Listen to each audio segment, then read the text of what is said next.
Eternal Hope was originally released back in August of 2020 on PC. It's just hit consoles and I was drawn to its gorgeous art style. The moment you start playing it for real though, the weight of disappointment quickly hits, and I mean that literally.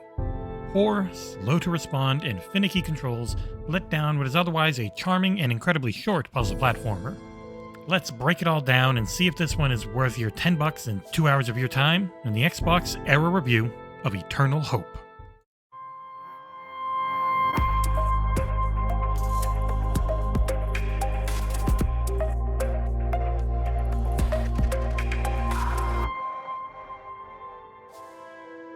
The premise of the game is that Tibby, a lonely young man, finally meets another of his seemingly extinct kind, and they quickly fall in love. Things then take a tragic turn, and you are tasked with trying to save the soul of your loved one with the help of an oddly low-res soul taker.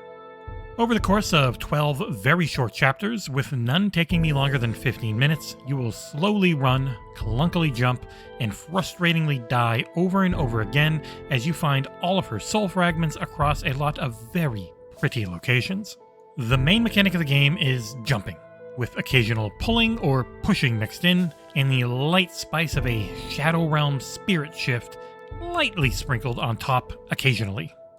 B is your floaty, slow to enact, and overall bad feeling jump button.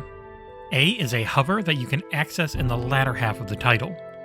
Y is for interacting with the environment, and the right bumper is your realm shifting button.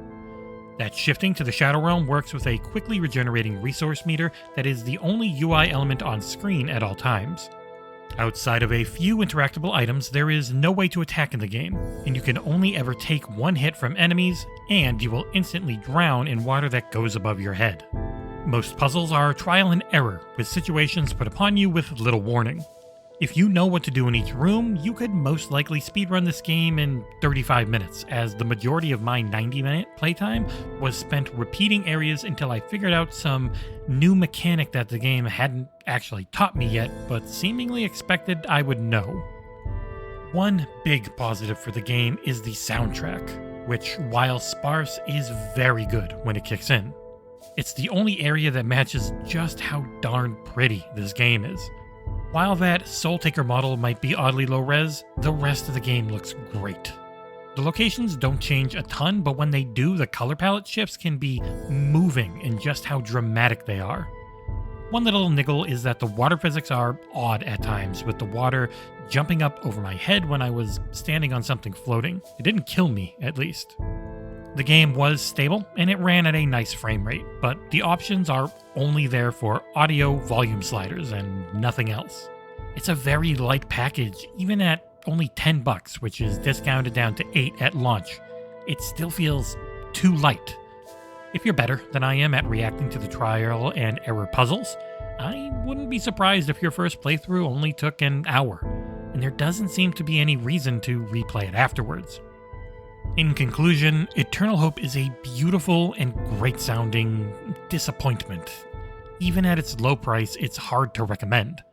With a playtime of no more than 2 hours and seemingly no replay value, there are far better options out there for your time and money. Though, not many that look so dang pretty.